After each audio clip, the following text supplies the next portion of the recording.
মুতাওয়াল্লির কাছে আমার রিজেক নয়, আমার খাদ্য কার কাছে? আমার রিজেক কার কাছে? এটা হলো সবচেয়ে বড় ভয়। ইমানের দাবি করে ঠিক, ওয়াজ নসিহত করেও ঠিক, মানুষকে উপদেশ দেয়ও ঠিক, কিন্তু মনের মধ্যে ভয় একটু থেকেই যায়, যদি চাকরিটা যায় তাহলে বিবি বাল বাচ্চা নিয়ে বাঁচবো কেমনে, এটা থাকে মনের ভিতরে এক চিন্তা। একজন টিচার তার ছাত্রদেরকে শিখাইছিলেন যে বিসমিল্লাহর এত ফজিলত, নদীর উপর থেকে বিসমিল্লাহ বলে হাঁটে গেলে তাও হাঁটে যাওয়া যায়, খেওয়ার নৌকা ছাড়াই পানির উপর দাঁড়িয়ে যাওয়া যায়। একটা ছাত্র এই কথাটা এমন বিশ্বাস করলো, নদীর পাড়ি দিয়ে, তার বাড়ি ছিল নদীর ওপার, প্রতিদিন খেওয়া পার হয়ে মাদ্রাসায় আসতো, বিশ্বাস করছে পুরোটাই, আর বিসমিল্লাহ বলে পাও দিয়ে হাঁটিয়া চলে গেল পার হয়ে। এটা কোনো কোরআন নয়, হাদিস নয়, শোনা কথা। তারপরে একদিন তার মা তাকে বলেছে, তোমার হুজুরকে একটু দাওয়াত দাও আমাদের বাড়িতে। হুজুরের দাওয়াত দিছে, মিলাদের দাওয়াত শুনে হুজুর তো খুব খুশি। তারপরে ছাত্রের সঙ্গে রওনা হয়েছে, নদীর ঘাটে এসে দেখে যে নৌকা নাই। আরে বাবা, নৌকা নাই, পার হবো কেমনে? হুজুর কোন কি, নৌকার দরকারটা কি? আপনি না বলছেন বিসমিল্লাহ বলে হেঁটে যাওয়া যায়? আমি তো ওইটা শোনার পর আমি প্রত্যেকদিন তো এই কাম করি আসি, নৌকা টুকু লাগে না, আসেন না আমার সাথে। ছেলে বিসমিল্লাহ বলে হাঁটা আরম্ভ করছে পানির উপর দিয়ে। ওস্তাদ চিন্তা করতেছে, আমি তো শুধু ওয়াজি করছি, আমল তো করি নাই, কি না কি হয় আল্লাহই জানে। পাজামা হাঁটু পর্যন্ত টাইনিয়া তারপরে বিসমিল্লাহ কই পা দিছে, আর এক ছোটে সুবনি খাইয়া ভিতরে চলে গেছে। সুতরাং মুখ দিয়ে বললে হবে না, বিশ্বাস করতে হবে, ইয়াকিন রাখতে হবে, রিস্কের মালিক আল্লাহ, সব কথা কাউকে ছেড়ে দেব না, এটা বলবোই, তাতে আমার চাকরি থাকুক আর চাকরি যাক। এর নাম হলো আত্মমর্যাদা। এর নাম কি? আত্মমর্যাদা। নইলে আপনি মসজিদের ইমাম, আর দুর্ভাগ্যজনক সত্য, মসজিদের ইমামগুলি অধিকাংশ ক্ষেত্রে এমন সব সেক্রেটারি মুতাওয়াল্লি হয় যারা ইসলামী আদর্শকে বিশ্বাসী করে না। কথাটা ঠিক কিনা? ধর্মনিরপেক্ষতাবাদী, কিন্তু মসজিদের সেক্রেটারি, মাদ্রাসার সেক্রেটারি, ঈদগাহের সেক্রেটারি। কারণ মুসল্লিরা ভাবে ওনার পয়সা বেশি, ওনারই নেতা বানানো উচিত। অথচ কোরআন নিষেধ করেছে এমন কোন লোক মসজিদের মুতাওয়াল্লি সেক্রেটারি হতে পারে না যে ব্যক্তি আল্লাহর পথে পরিচালিত নয়, যে আল্লাহকে মানুষের চাইতে বেশি ভয় না করে, যে ব্যক্তির ভিতরে দ্বীন নাই, ঈমান নাই, ইসলামী আদর্শ নাই, শুধু পয়সার বিনিময় সেক্রেটারি মেম্বার মুতাওয়াল্লি হয়ে বসে আছে, আর ইমাম ভয়ের সুরে কথা বলে না। আছেন এমন? আচ্ছা, হক কথা। মাদ্রাসা, মসজিদ, ওয়াজ মাহফিল, চাকরির জায়গা, কোর্টে কাছারিতে, আদালতে, সর্বত্র মোমেন ব্যক্তি বলতে পারবে তখন যখন ঈমান বিল্লাহ পোক্ত হবে। আল্লাহর প্রতি ঈমানটা যখন পোক্ত হবে, তখন সে বুঝবে এ চাকরি আমার পায়ের গোলাম, এখানে যদি আমার চাকরি না থাকে অন্য জায়গা থেকে রিস্কের ব্যবস্থা আল্লাহ পাক আমাকে করে দিবেন। এটাই হচ্ছে ঈমান বিল্লাহর প্রথম উপকারিতা। পয়লা নম্বরের উপকারিতা, মানুষকে পার্সোনালিটি সৃষ্টি হয়ে যায়, তার মধ্যে শক্তি আসে, ঈমানি মজবুতি আসে, তার মধ্যে শখসিয়ত আসে, তার মধ্যে ব্যক্তিত্ব আসে, আত্মমর্যাদা আসে, আত্মসম্ভ্রম সৃষ্টি হয়। এটা হলো পয়লা নম্বরের উপকার। ঈমান আনার জন্য আল্লাহর প্রতি মানুষ ঈমান আনলে পরে 2 নম্বরে যে উপকারটা হয় সেটা হলো মানুষের ভিতর থেকে অহংকার দূর হয়ে যায়। অহংকার থাকে না। যে ব্যক্তি ঈমান বিল্লাহ যার ভিতরে ঢুকে যায়, আল্লাহর ঈমান পরিপূর্ণরূপে এসে যদি যায়, তাহলে তার ভিতরে অহংকার থাকে না। কেন থাকে না? অহংকার থাকে না এই জন্য, যেহেতু মুমিন ব্যক্তি জানে আল্লাহ রাব্বুল আলামিন জানে, আল্লাহ রাব্বুল আলামিনের সামনে বান্দা জানে, কথা বুঝতে পারে, কোরআন পড়ে জানে যে আমি আল্লাহর সামনে সম্পূর্ণ অসহায়। অসহায় যে যার কিচ্ছু নাই, সে কি অহংকার করতে পারে? অর্থ নাই, বিত্ত নাই, কিছু নাই, সে কি অহংকার করে? অহংকার কারা করে? অহংকার করে যাদের অর্থ আছে, বিত্ত আছে, শিক্ষা আছে, বিদ্যা আছে, স্বাস্থ্য আছে, জমি আছে, জমা আছে, বাড়ি আছে, কল আছে, কারখানা আছে, গাড়ি আছে, এরাই না অহংকার করে। কিন্তু ঈমান বিল্লাহ যখন আসি, তখন সে বুঝতে পারে আমার শক্তি কোনো শক্তি নয়। ওয়া হুয়াল কাহিরু ফাওকা ইবাদি। সমস্ত আল্লাহ রাব্বুল আলামিন বলছেন সমস্ত বান্দার উপরে কর্তৃত্ব হচ্ছে আল্লাহ পাকের। আল্লাহর কর্তৃত্ব থেকে বেরিয়ে আসার ক্ষমতা কারো নাই। সবচাইতে শ্রেষ্ঠ শক্তি কার? আল্লাহ পাক। ওই আল্লাহ রাব্বুল আলামিন বলেছেন, চ্যালেঞ্জ করেছেন, যদি সম্ভব করতে পারো, অহংকার করতেছো, বড়াই করতেছো, যদি সম্ভব করতে পারো আমার জমিন থেকে বেরিয়ে যাও। যদি সম্ভব করতে পারো, অহংকার তো খুব করো, বাস করো আমার জমিনের উপরে, খাও আমার ফসল, জীবন আমি দিলাম, চক্ষু আমি দিলাম, আমার চোখ দিয়ে দেখো, আমার দেওয়া কান দিয়ে শোনো, আমার দেওয়া বিবেক দিয়ে চিন্তা করো, সব তো আমি দিয়েছি, তারপরেও যদি অহংকার করো। ইয়া মাশারাল জিন্নি ওয়াল ইনসি ইন ইসতাতাতুম আন তানফুযু মিন আকতারিস সামাওয়াতি ওয়াল আরদ ফানফুযু লা তানফুযুনা ইল্লা বিসুলতান। হে পৃথিবীর মানুষেরা, হে পৃথিবীর জিনেরা, ইয়া মাশারাল জিন ওয়াল ইনস, হে পৃথিবীর মানুষ, মনুষ্য জাতি এবং জিন, যদি সম্ভব করতে পারো তাহলে আমার ইহাতা থেকে, আমার জমিন থেকে, আমার জমিনের উপর থেকে বেরিয়ে যাও। এমন দেশে যাও যেখানে আমার সূর্য নাই, যেখানে আমার চন্দ্র নাই, যেখানে আমার আলো নাই, যেখানে আমার বাতাস নাই, অক্সিজেন নাই, আমার পানি নাই, এমন কোন জায়গা যদি পাও বেরিয়ে চলে যাও। যাও, যাবে? আর যারা জবাব দিলেন না তারা পারবেন বুঝি? যাওয়া যাবে।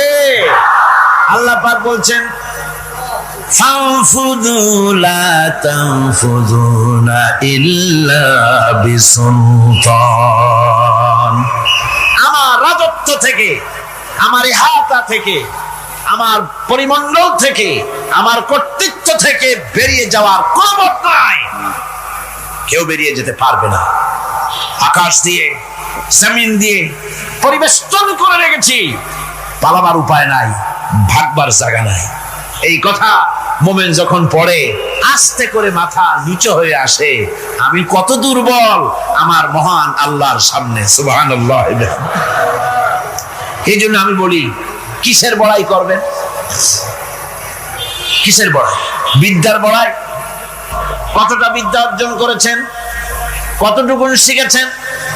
আপনার থেকে আরো অনেক শিক্ষাবিদ রয়েছেন, আবার তার থেকে আরো অনেক শিক্ষাবিদ রয়েছেন, কতটুকু শিখেছেন? এখনো ছাত্র, অনেক কিছু আছে যা আপনি আজও জানতে পারেন নাই। সারা জীবন আমরা তালিবে ইলম, সারা জীবন আমরা ছাত্র।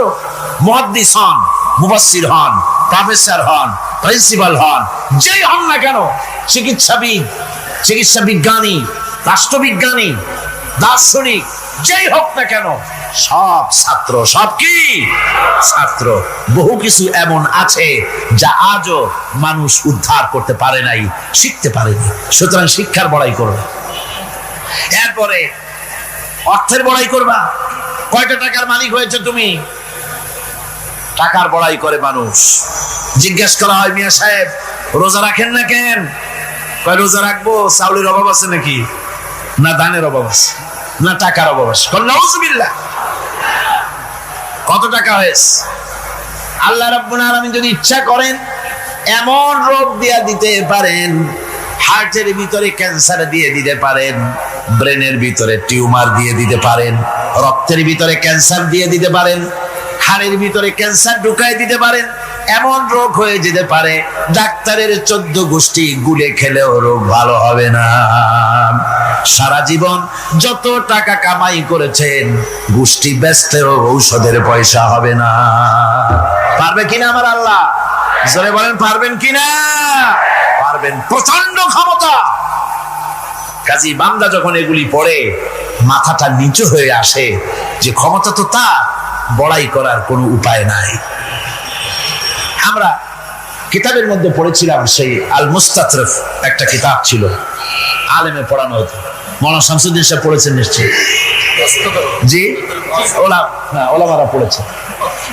সেই কিতাবে আলেম ক্লাসে পড়ানো হতো তখন আমাদেরকে একটা আরবি সাহিত্য। ওই আরবি সাহিত্যের ভিতরে পড়েছিলাম, সেখানে এক জমিদার বিবাহ করেছে, তারপরে তার নবপরিণীতা স্ত্রীকে নিয়ে খেতে বসেছে। এমন সময় এক ভিক্ষুক এসেছে। জমিদার রাগ হয়ে দরজার কাছে দিয়ে বেচারাকে ধমক দিয়ে বের করে দিয়েছে, ভিক্ষা নেওয়ার আর তুমি সময় পাও না, আমি বিয়ে করেছি, নতুন বউ নিয়ে খাইতে বসছি, গলায় ধাক্কা দিয়া ফালাইয়া তারপরে তাড়াই দিচ্ছে। বাস কয়েক বছর পর এই জমিদারের জমিদারি গেল, টাকা গেল, পয়সা গেল, সব শেষ। বউ পুষবে এমন পয়সাও নাই, বউ তার থেকে বিচ্ছিন্ন হয়ে গেল, বউকে তালাক দিয়ে দিল। দীর্ঘদিন পর এই স্ত্রী বিবাহের একটা প্রস্তাব এলো আর এক জমিদারের সাথে, আর এক এলাকার নতুন এক জমিদার হয়েছে, তার সঙ্গে বিবাহের প্রস্তাব এলো। এরপরে সেই বিয়ে হয়ে যাওয়ার পর নতুন জমিদারের সাথে এই স্ত্রী বসে খানা খেতে বসেছে প্রথম দিন। এমন সময় দরজার কাছে এক ভিখারি এসে হাজির। নতুন জমিদার বলছে, বউ আমরা তো খেতে পারবো, আমাদের খাবারের প্লেটটা আজকে প্রথম তোমাকে নিয়ে খেতে বসেছি, এই খাবারের প্লেটটা ধরেই তুমি ভিখারিকে দিয়ে আসো। বউ খাবারের প্লেটটা ভিখারির হাতে দিতে গিয়ে সেন্সলেস হয়ে পড়ে গিয়েছে, বেহুশ হয়ে পড়ে গিয়েছে। নতুন জমিদার অনেকক্ষণ অপেক্ষা করলো, বউ ফেরে না, কেন যায় দেখে বেহুশ, মুসাফির সেখানে দাঁড়ানো। কিছুক্ষণ পর বউয়ের হুশ হলো, জিজ্ঞেস করলো, হয়েছে কি, তুমি এরকম পড়ে গেল কেন? এই মুসাফিরকে দেখে বউ বলতেছে, আল্লাহর কসম, তুমি যখন আমাকে প্লেট ভরা খাবার দিয়ে পাঠাই দিলা ভিক্ষুককে দেওয়ার জন্যে, যারে ভিক্ষা দিতে গেলাম, আল্লাহর কসম করে বলি, এ হচ্ছে আমার সেই প্রথম স্বামী। এবার ওই জমিদার বলতেছে, তুমি যেমন কসম করে বলতেছো এই হলো তোমার প্রথম স্বামী, আমিও আমার আল্লাহর নামে কসম করে বলি, আমিও সেই ভিখারি যেদিন তোমরা খেতে বসেছিলে আর আমি ভিক্ষা নিতে গিয়েছিলাম, আমাকে দরজা থেকে তাড়ায় দিয়েছিলে। সুতরাং বড়াই করো না, অর্থে টাকার বড়াই করো না, অহংকার করো না, স্বাস্থ্যের বড়াই করো না, স্বাস্থ্য ভালো, অহংকার করো না। আল্লাহ যদি ইচ্ছে করেন এক রাত্রের মধ্যে মাত্র আধা ঘন্টা 15 মিনিটের ভিতরে কয়েকবার পাতলা দাস্ত দিয়া জনমের মতো শেষ করে দিতে পারেন, পারেন কিনা? সুতরাং মানুষ ঈমান বিল্লাহ, আল্লাহর প্রতি ঈমান মানুষকে এভাবে বিনয়ী করে দেয়। আলহামদুলিল্লাহ, অহংকার বলে কিচ্ছু থাকে না তা। সে আগে সালাম দেয়। ঈমান বিল্লাহ, যার মধ্যে ঈমান, আল্লাহর ঈমান ঢুকে যায়, তার আগে কেউ সালাম দিতে পারে না। রাসূলুল্লাহ বলেছেন, যে ব্যক্তি আগে সালাম দেয় সে অহংকার মুক্ত।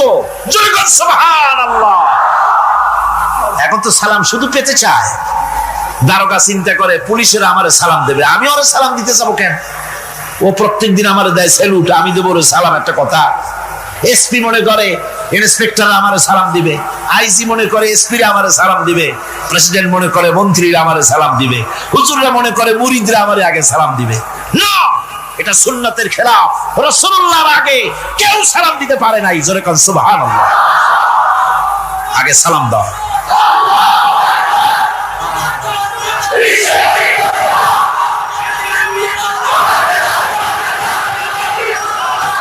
এই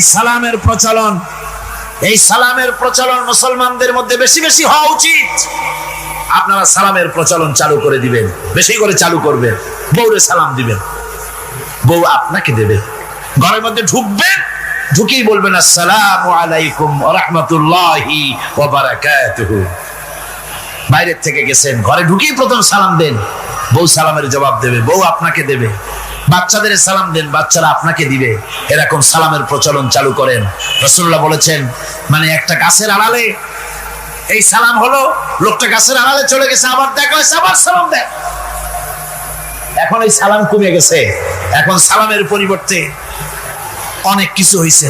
সালাম দেয়, তার জবাবও দেয় না। যদি বলে কেউ গরিব মানুষ সালাম দিয়েছে বড় লোক করে, আসসালামু আলাইকুম, ওয়ালাইকুম আসসালাম বলতে চায় না, একটু মাথা নাড়ে। তারপরে জিজ্ঞেস করে, স্যার কেমন আছেন? এই যাচ্ছে, কেটে যাচ্ছে।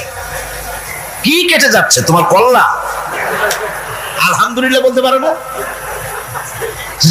অধিকাংশ ক্ষেত্রে যদি জিজ্ঞেস করেন কেমন আছেন, এই যাচ্ছে, কেটে যাচ্ছে।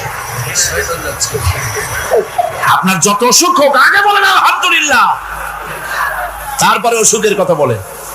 আপনার যদি কোনো অসুবিধা থাকে আগে আলহামদুলিল্লাহ কন, তারপরে অসুখের কথা কন। হযরত সুফিয়ান সাউরি রাহমাতুল্লাহ আলাইহি আল্লাহর একজন জবরদস্ত ওলি ছিলেন। একবার তার সামনে এক মুরিদ এসেছে, মাথায় একটা বড় রুমাল খিসা বাঁধা। জিজ্ঞেস করলেন, মিয়া তোমার এই মাথাটা এরকম বাঁধা কেন? কয় যে হুজুর, মাথার যন্ত্রণায় অস্থির হয়ে গেছি, সেই জন্য মাথাটা বাঁধে রাখছি। এরকম ব্যথা কয়দিন হয়েছে? কয়দিন? আর সবসময় হয় না, বছরে 2-1 হইলেও পারে, না হইলেও পারে। বলে বছরে 2-1 মাথা ব্যথা হয়, সেই ব্যথাটা দড়ি দিয়া বান্ধে মানুষকে দেখাইলা যে আমার ব্যথা হয়েছে, অসুবিধা দেখালে। আর যতদিন ভালো ছিলে ওইটার প্রমাণ স্বরূপ মাথায় কি বান্ধে মানুষকে দেখাইছো। সুতরাং শুকরিয়া আদায় করো সব সময়, আলহামদুলিল্লাহ আলা কুল্লি হাল। সব অবস্থায় আমি ভালো আছি, আমার থেকে আরো অনেক খারাপ আছে। সুতরাং সালামের প্রচলন তারাই করে বেশি যারা বিনয়ী হয়, অহংকার যাদের মধ্যে জায়গা পায় না। অহংকার পাবে কি করে? বান্দা কোরআন থেকে জেনেছে, ওয়াল্লাহুল গানিয়্যু ওয়া আনতুমুল ফুকারা। আল্লাহ রাব্বুল আলামিন বলেন, তোমরা হলে সবাই ফকির, তোমরা হলে সব মুখাপেক্ষী, আর একমাত্র আল্লাহ রাব্বুল আলামিন বেনিয়াজ। আল্লাহই শুধু বেনিয়াজ, আর সব কি মুখাপেক্ষী। কার কাছে? আল্লাহর কাছে। এই জন্য বিনয়ী হতে হবে। এই যে জমিনটা বাস করি, জমিনটা কার? চিল্লায় কোন কার? লিল্লাহি মা ফিস সামাওয়াতি ওয়া মা ফিল আরদ। আকাশ ও তার, জমিনও। এই কথা যদি জানা থাকে, বিশ্বাস থাকে, তাহলে সেই ব্যক্তি অহংকার করতে পারে না, সে বিনয়ী হয়। ঈমান বিল্লাহ তাকে বিনয়ী বানায় দেয়। আর বিনয়ী মানুষ, নিরহংকার মানুষই আল্লাহর কাছে বেশি পছন্দ। এই ঈমান তার ভিতরে এই কথা জাগ্রত করে দেয়। আমি যদি একটা গাড়ির মালিক হয়ে থাকি, আমি যদি একটা বাড়ির মালিক হয়ে থাকি, আমি যদি স্ত্রী পুত্র সন্তান পেয়ে থাকি, আমি যদি মন্ত্রী হয়ে থাকি, আমি যদি কিছু পেয়ে থাকি, আমার হাতের কামাই দ্বারা পাই নাই। আল্লাহ শিখাই দিচ্ছেন, ওয়ামা বিকুম বিনি'মাতিন ফামিনাল্লাহ। যত নেয়ামত তোমরা পেয়েছো সব আল্লাহ রাব্বুল আলামিন দিয়েছেন। জোরে বলেন সুবহানাল্লাহ। দাতাকে ভুলে যেও না, আল্লাহর কাছে বিনয়ী হও। সমস্ত নেয়ামত একমাত্র তিনিই দিয়েছেন। ঈমান বিল্লাহর দ্বারা মানুষের এই গুণ সৃষ্টি হয়, এই উপকার হয় মানুষের, যে সে বিনয়ী হয়ে যায়। আল্লাহ পাক কোরআনে কারীমের মধ্যে আরো বলেন, ওয়ালা তামশি ফিল আরদি মারহান ইন্নাকা লান তাখরিকাল আরদা ওয়া লান তাবলুগাল জিবালা তুলা। ওয়ালা তামশি ফিল আরদি মারহান, আমার এই জমিনের উপরে অহংকার করে হেঁটো না। আল্লাহ পাক নিষেধ করেছে, জমিনের উপরে অহংকার করে হেঁটো না। এই জমিনের উপরে অহংকার করে হাঁটতে গিয়া তুমি পদাঘাত করে আমার জমিনটারে ফাটাই দিতে পারবা না। আবার অহংকার করে লাভ দিয়া আমার পাহাড়টার উচ্চতাও ছাড়াই যেতে পারবে না। যখন তুমি পাহাড়ের উচ্চতা ছাড়াতে পারবে না, যখন জমিনটারে লাথি মেরে ফাটাই দিতে পারবে না, তখন আবার অহংকারটা কিসের? কিসের অহংকার? নিজের দিকে তাকাও, তোমারে আমি বানাইছি কি দিয়া? তোমার পেটের মধ্যে কি? তোমার শরীরের মধ্যে কি? মলমূত্র দিয়ে পেটটা ভরা, আর দুনিয়ায় এসেছো এক ফোঁটা নাপাক পানি দিয়ে, যে নাপাক পানি ফোঁটা শরীর থেকে বেরিয়ে গেলে পরে গোসল ওয়াজিব হয়ে যায়, ফরজ হয়ে যায়, এমন একটা নাপাক পানি যার জন্মের উৎস, তার তো অহংকার করার শোভা পায় না। অহংকার করবেন কেবলমাত্র কে? চিল্লায় বলেন কে? হাদিসে কুদসির ভিতরে এসেছে, আল্লাহ পাক বলেছেন অহংকার হচ্ছে আমার ইজার, অহংকার হচ্ছে আমার চাদর। যে ব্যক্তি অহংকার করে সেজন্য আমি আল্লাহর চাদর নিয়ে টানাটানি করে। জোরে কর নাউজুবিল্লাহ, চিল্লায় কর নাউজুবিল্লাহ।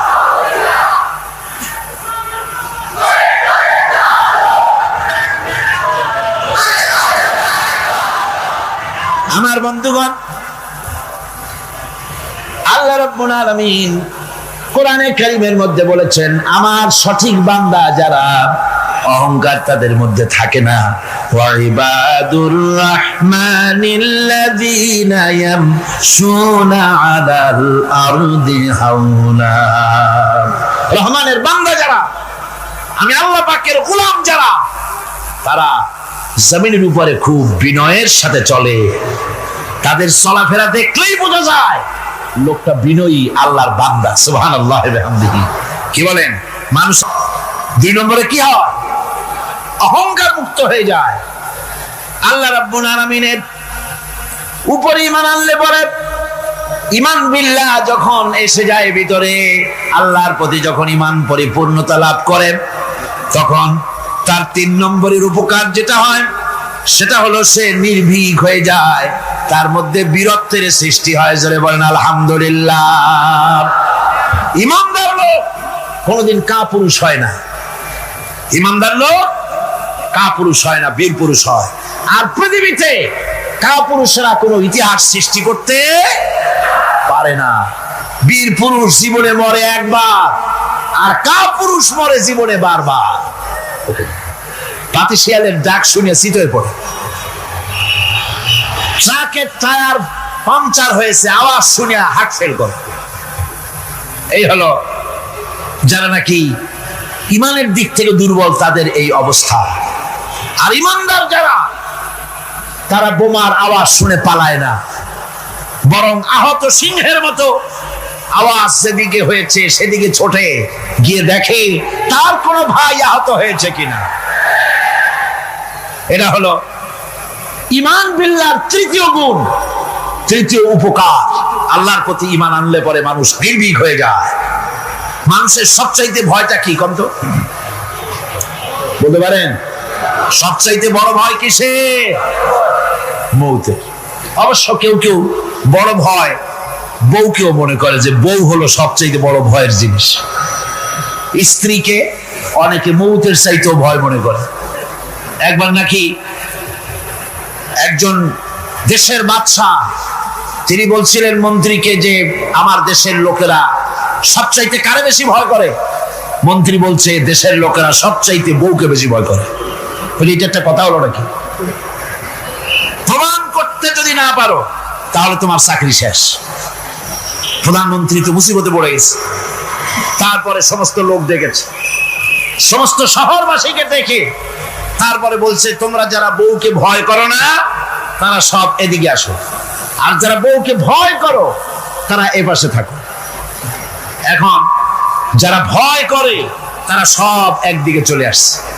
একটা শুকনা শাকনা মানুষ একা দাঁড়ায় আছে, ভয় করে না সেই দলে, আর সব একদিকে।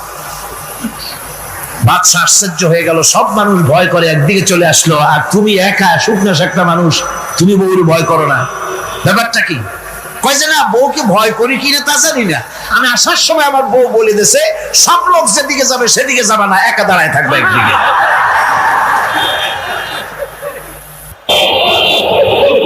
কাজী মানুষেরা ভয় করার ব্যাপারে ভয়ের নানান রকমের দিক আছে,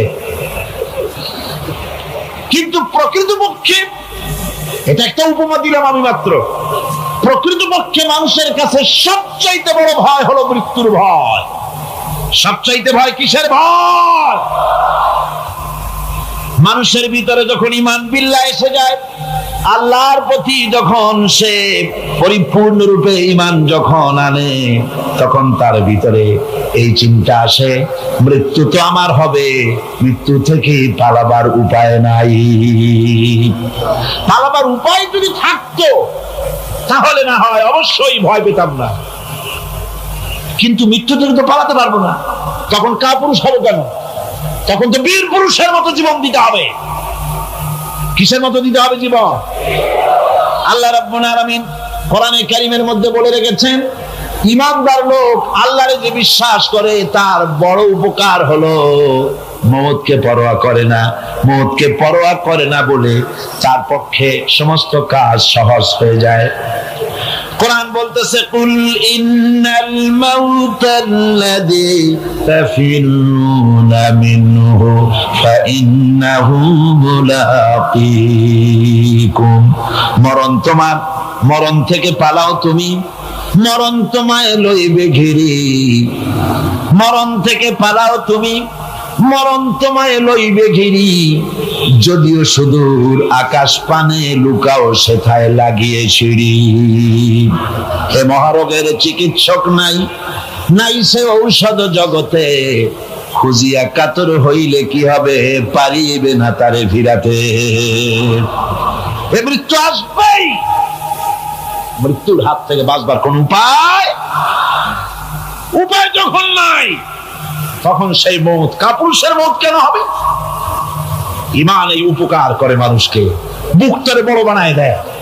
মানুষ শুকনা হতে পারে কিন্তু কলিজাটা বিরাট হয়, তার কলিজাটা বড় হয়ে যায়। আল্লাহর ভয় তার মধ্যে আসে। যেহেতু সে জানে, কোরআনে কারীমের মধ্যে আল্লাহ পাক বলেছেন, আইনামা তাকুনু ইউদরিকুমুল মাউতু ওয়ালাউ কুনতুম ফি বুরুজিম মুশাইয়াদা। আল্লাহ পাক বলেন, দুর্ভেদ্য দুর্গের ভিতরে যদি তুমি পালায় থাকো, মৃত্যু সেখানে গিয়া তোমারে খুঁজে বের করবে, এড়াতে পারবে না। একজন তার বাড়িতে কুত্তা দিয়া বাড়ি ভরে ফেলেছে। ঘরের কুত্তা, খাটের নিচে কুত্তা, ড্রয়িং রুমে কুত্তা, বেডরুমে কুত্তা। তার বন্ধু এসে বলে, ভাই তোমার বাড়ি এত কুত্তা কেন? আগে তো তুমি এত কুত্তা পাগল ছিল না, এত কুত্তা পালতেছো কেন? কয় যে ওয়াজ শুনে আসছে। আশ্চর্য কথা, ওয়াজ শুনে তুমি কুত্তা পালা আরম্ভ করলা? কয় যে না, সব কথা শুনে নাও না আগে। বলে কি? কয় যে ওয়াজের মধ্যে শুনলাম রাসূলুল্লাহ বলেছেন যে বাড়িতে কুত্তা থাকে ঘরের মধ্যে আর প্রাণীর ছবি থাকে, ওখানে নাকি ফেরেশতা আসে না। তা আমি কুত্তা রেখে দিছি, ঘরের থেকে বাইর হই না, আজরাইল আসতেও পারবে না, আমার জানও কবজ হবে। বন্ধু ছিল খুব চালাক। বন্ধু কয় যে ও কুত্তাওয়ালা বন্ধু, বুঝলাম আজরাইল আসবে না, কিন্তু কুত্তা কি কিয়ামত পর্যন্ত বাঁচে না মরে? কয় যে না ভাই, কুত্তা তো মরে। কয় কুত্তা মারে যে ফেরেশতায়, তোমারে মারবে সেই ফেরেশতায়। পালাবা কেমনে? পালাবার উপায় নেই। যেখানেই থাকে, বাড়িতে হোক, গাড়িতে হোক, দেশে হোক, বিদেশে হোক, মৃত্যু যখন আসবে, মৃত্যুর হাত থেকে এড়াবার কোন উপায়। আমার বন্ধুগণ, মৃত্যু থেকে বাঁচবার কোন উপায় নাই। এজন্য এই ক্ষণস্থায়ী জীবনে সুখময়, অনন্তকাল সুখময় জীবনকে মানুষেরা, ঈমানদার লোকেরা জলাঞ্জলি দিয়ে চির সুখময় আল্লাহর জান্নাতে যাওয়ার জন্য জীবন দিতে মোটেও তাদের বাধে না। জীবন দিতে হবে আল্লাহর রাস্তায়। যখন মরবই, বাসা যখন যাবে না, বাসা কি যাবে? চিল্লা এখন যাবে। রাসূলুল্লাহ যখন বাঁচেন নাই, কত বড় কথা। আল্লাহ রাসূল যখন বাঁচেন নাই, তো পৃথিবীতে কে বাঁচবে? রাসূলের যখন ইন্তেকাল হয়েছে, সবাইকে মরতে হবে, কোনো সন্দেহ নাই। সন্দেহ আছে? মরা লাগবে। সেই মওতটা ঈমান বিল্লাহ, আল্লাহর প্রতি ঈমান আনলে পরে ওই মওতের ভয় আর থাকে না। মনটা তখন নির্ভীক হয়ে যায়, সে বীর হয়ে যায়। তখন তার মন বলে, মরা যখন লাগবে, জীবনটা যিনি দিয়েছেন তার জন্য দিয়ে দেই না কেন? জীবন যিনি দিয়েছেন তার জন্য দিয়ে দেই। বদরের যুদ্ধ, রাসূল করিম সাল্লাল্লাহু আলাইহি ওয়াসাল্লাম লোক তৈরি করতেছেন, সৈন্য রিক্রুট করতেছেন। বদরের যুদ্ধ আমার ভাইরা চারটিখানি কথা নয়, বদরীদেরকে আল্লাহ মাফ করে দিয়েছেন। যেরকম সুবহানাল্লাহ। বদরের যুদ্ধ বড় মারাত্মক যুদ্ধ। এই জিহাদ হবে, বাপ তরবারি ধরবে ছেলের বিরুদ্ধে। মক্কা থেকে ছেলে আসছে কাফের, ছেলে তরবারি ধরবে বাপের বিরুদ্ধে, মামু ধরবে ভাগ্নের বিরুদ্ধে, ভাই ধরবে ভাইয়ের বিরুদ্ধে। এটা কি আপনি সোজা মনে করেন? সোজা মনে করেন? আমার বন্ধুগণ, বদরের যুদ্ধ শেষ হয়ে যাওয়ার পর হযরতে আবু বকর সিদ্দিক রাদিয়াল্লাহু তাআলা আনহুর সঙ্গে ছেলে আব্দুল্লাহর দেখা হয়ে গেল। ছেলে তখনও কাফের। ছেলে বলে, বাবাজি, আমার আব্বা আবু বকর বদরের প্রান্তরে আমি আমার তরবারির সামনে আপনাকে কয়েকবার পেয়েছিলাম, কিন্তু আপনি আমার পিতা বলে আমি কিছুই করতে পারি নাই। হযরতে আবু বকর বলেন, আব্দুল্লাহ রে শোনো, আল্লাহর কসম করে বলি, তুমি তো আমার তরবারির সামনে পেয়ে ছেড়ে দিয়েছো, কিন্তু আমি আমার বাবুদের কসম করে বলি, বদরের মাঠে একটি বারও যদি আবু বকরের চোখের সামনে তুমি পড়ে যেতে, আল্লাহর কসম আমার তরবারি তোমারে মাফ করে দিত না। তুমি কাফের, আমি মুসলমান। তোমার সাথে আমার সম্পর্ক পিতা পুত্রের স্নেহের সম্পর্ক হতে পারে তখন যখন আদর্শের প্রশ্ন মিল হবে, নইলে তুমি কাফের, আমি মুমিন। পিতা হিসাবে স্নেহ তোমার যেটা পাওয়া দরকার আমার কাছে, সেই স্নেহ থেকে তুমি বঞ্চিত থাকবে। এই যুদ্ধে সৈন্যদেরকে রিক্রুট করা সোজা ব্যাপার ছিল না। রাসূল সাল্লাল্লাহু আলাইহি ওয়াসাল্লাম সাহাবীদেরকে তৈরি করতেছেন জিহাদের জন্য। কিভাবে কথাটা পারবেন, হুজুর কথা গোছায়া বলতেছেন। হযরত বর্ষিয়ান সাহাবী হযরত মিকদাদ রাদিয়াল্লাহু তাআলা আনহু হুজুরের অবস্থা বুঝতে পারতেছেন। হযরত মিকদাদ দাঁড়িয়ে গেলেন হুজুরকে সাহস দেওয়ার জন্য। হযরত মিকদাদ দাঁড়িয়ে গিয়ে বলছেন, ইমদি বিনা ইয়া রাসূলুল্লাহ হাইসুমা তাশা, আয় হাইসুমা আমারাকাল্লাহ। হে রাসূল, আপনি আমাদের নিয়ে চলুন যেদিকে আপনার খুশি, অর্থাৎ আল্লাহ আপনাকে আমাদেরকে নিয়ে যেদিকে যেতে বলেন সেদিকে নিয়ে যান। ইন্না লা নাকুলু লাকা কামা ক্বালা বনি ইসরাঈল লিমূসা আলাইহিস সালাম, ইযহাব আনতা ওয়া রাব্বুকা ফাকাতিলা ইন্না হাহুনা কাঈদুন। আমরা মূসা আলাইহিস সালামের উম্মত না। সুবহানাল্লাহ। হুজুর কি খুশি হচ্ছেন এই বক্তৃতা শুনিয়া, মিকদাদের বক্তৃতা শুনে হুজুর কি খুশি হচ্ছেন। হযরত মিকদাদ বলছেন, হুজুর আমরা মূসা আলাইহিস সালামের উম্মত না। মূসা আলাইহিস সালামের উম্মতরা বলেছিলেন, হে মূসা, তুমি আর আল্লাহ আর জিবরাইল এই তিনজনই গিয়ে ফেরাউনের মোকাবেলা করো, আমরা পারবো না।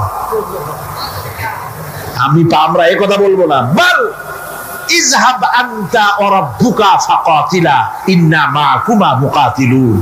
হে রাসূল, বরং আমরা বলি আপনি চলুন আমাদেরকে নিয়ে, আপনার রব আপনাকে যেদিকে যেতে বলে আমাদেরকে নিয়ে চলুন, আমরা আপনার সাথে থেকে কাফেরদের বিরুদ্ধে লড়াই করব, তরবারি চালাবো ততক্ষণ পর্যন্ত, মা দামাত আইনু মিন্না তাতাররাফ, যতক্ষণ পর্যন্ত থামো, যতক্ষণ পর্যন্ত চোখের একটা পাতাও নড়ে, যতক্ষণ পর্যন্ত চোখের একটা পলক পড়ে, ততক্ষণ পর্যন্ত যুদ্ধ চালাতে থাকবো।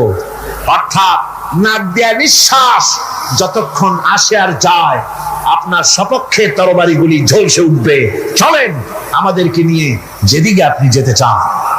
রাসূলুল্লাহ কি যে খুশি হলেন, সুবহানাল্লাহ। আল্লাহর নবী দারুণ খুশি হয়ে গেলেন। নবীজি বললেন, ও সাহাবীরা, তোমাদের মন মানসিকতা যখন এই রকম, তাহলে কুমু বিনা ইলা জান্নাতিন, জান্নাতুন আরদুহা কাস সামাওয়াতি ওয়াল আরদ। কুমু বিনা ইলা জান্নাতিন, ওঠো, চলো আমার সাথে সেই বেহেশতের দিকে, যেই বেহেশতটা ওই বিশাল আকাশের চাইতে, এই জমিনের চাইতে অনেক অনেক বড়। সেই বেহেশতে যাওয়ার জন্য চলো আমার সাথে, ওটা দাঁড়াও। ফাকামা উমাইর বিন হামাম ওয়া কানা ইয়াকুলু তামার। হযরত উমাইর ছিলেন এক যুবক। দেখেন না, এই যে যুবকরা দাঁড়ায় আছে অনেক, এইরকম একজন যুবক দাঁড়িয়ে খোরমা খাচ্ছিলেন। যুবকরা যেমন দাঁড়ায় দাঁড়ায় বাদাম খায়, ছোলা ফলায় দেয়, ওই রকম দাঁড়িয়ে দাঁড়িয়ে তিনি খোরমা চাবাচ্ছিলেন আর খোরমার বিচিগুলি ফেলায় দিচ্ছিলেন। তিনি বললেন, অকালা বাখবাখ। উমাইর বলছেন, বাখবাখ হলো আঞ্চলিক শব্দ, এর অর্থ হচ্ছে আয় মা আযমাহু ওয়া মা আহসানাহু। হে রাসূল, কি সুন্দর কথা আপনি বললেন, কি বড় কথা আপনি বললেন।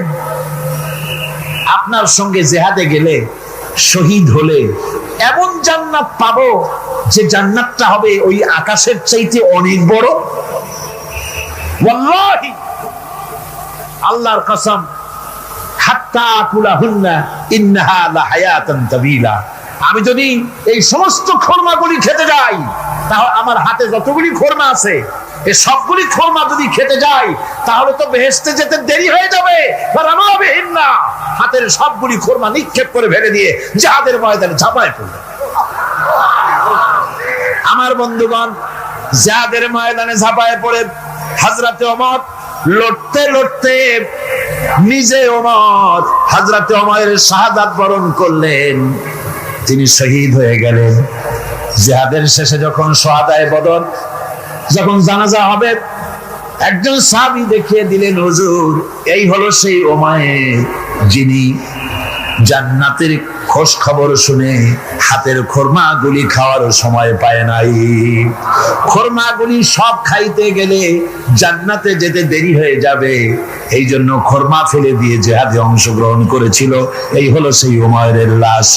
আল্লাহর নবী হযরত উমাইরের দিকে আঙ্গুল দিয়া বললেন, উমাইর, যেই জান্নাতের জন্য খোরমা খাওয়ার তর তোমার সয় নাই, তাড়াতাড়ি করে এসে শহীদ হয়েছো। আমি নবী সাক্ষী দিচ্ছি, ইন্নাকা মিন আহলিহা, আমি সাক্ষ্য দিচ্ছি অবশ্যই তুমি আল্লাহর জান্নাতি, অবশ্যই তুমি বেহেশতে যাবে। সুবহানাল্লাহ, তুমি বেহেশতের অধিবাসী। সুতরাং আল্লাহর রাস্তায় যারা জীবন দেয় ঈমান বিল্লাহর কারণে, আর ভিতরে ঈমান মজবুত হয়ে যায়, মৃত্যুকে পরোয়া করে না। মৃত্যু হয় তার পায়ের বৃত্ত, মৃত্যু আমার গোলাম, মরা আমার লাগবেই। জীবনটা যিনি দিয়েছিলেন, জীবনটা তাকে দিতে, তার রাস্তায় দিতে আপত্তি আছে? চিল্লা এখন আপত্তি আছে? আমার বন্ধুগণ, আল্লাহর রাস্তায় যারা এভাবে জীবন দেয়, ওদের সম্পর্কে রব্বুল আলামিন বলেন, ওয়ালা তাহসাবান্নাল্লাযীনা কুতিলু ফি সাবিলিল্লাহি আমওয়াতান বাল আহইয়াউন ইনদা রাব্বিহিম ইউরযাকুন। যারা নাকি আমার রাস্তায় জীবন দিল, আমার রাস্তায় যারা জীবন দিয়েছে, নিহত হয়েছে, তাদেরকে তারা মৃত্যু হয় নাই, বরং তারা জীবন লাভ করেছে। এই মরণের বিনিময় আর এক জীবন তারা লাভ করেছে, যেই জীবনে তারা আল্লাহর কাছে চলে গেছে এবং রব্বুল আলামিনের কাছ থেকে তারা রিজিক প্রাপ্ত হয়। আল্লাহর কাছে তারা রিজিক পায়। আর এই মৌত হচ্ছে শ্রেষ্ঠ মৌত, শাহাদাতের মৌত। কিসের মৌত? শাহাদাতের মৌত। আমার বন্ধুগণ, জীবনের পরোয়া মুমিনের সবচাইতে বড় উপকার আল্লাহর পর ঈমান আনার। জীবনের পরোয়া সে করে না, কারণ রাসূলুল্লাহ বলেছেন, শাহাদাতের মওতের যন্ত্রণা, শরীরে যদি কেউ চিমটি কাটে, খামসি কাটে, একটা চিমটি দিলে যতটুকু ব্যথা লাগে, মৃত্যুর শাহাদাতের এই মৃত্যুর যন্ত্রণা এর থেকে বেশি কিছু না। কিতাবের ভিতরে এসেছে, ফিরআউনের স্ত্রী আসিয়া যখন ফেরাউনকে মানে নাই, শেষ পর্যন্ত ফেরাউন অর্ডার দিয়া দিল, আসিয়ারে মারো। মারার জন্য তক্তার ভিতরে হাজার হাজার প্যারাক মারো। তক্তায় প্যারাক মারা হলো, তক্তাটারে উল্টায় দিল, প্যারাক গুলো খারাপ হয়ে গেল। প্যারাক বোঝেন কিনা? প্যারাক বোঝেন? প্যারাকগুলো খাড়া হয়ে গেল। ফেরাউন বলল, এর উপরে আসিয়াকে ভুট করে শোয়াই দাও, এরপরে চতুর্দিক থেকে পিটাইতে থাকো, যতক্ষণ পর্যন্ত আমার উপর ঈমান না আনে মারতেই থাকো।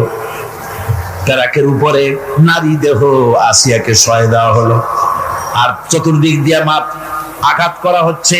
লোহাগুলি শরীরের ভিতরে ঢুকে যাচ্ছে, শত শত লোহা শরীরের ভিতরে ঢুকে যাচ্ছে। এমত অবস্থায় আল্লাহ রাব্বুল আলামিন ডেকে বলেন, ফেরেশতারে, আমার ফেরেশতারা, আমার আসমানের সব দরজাগুলি খুলে দাও।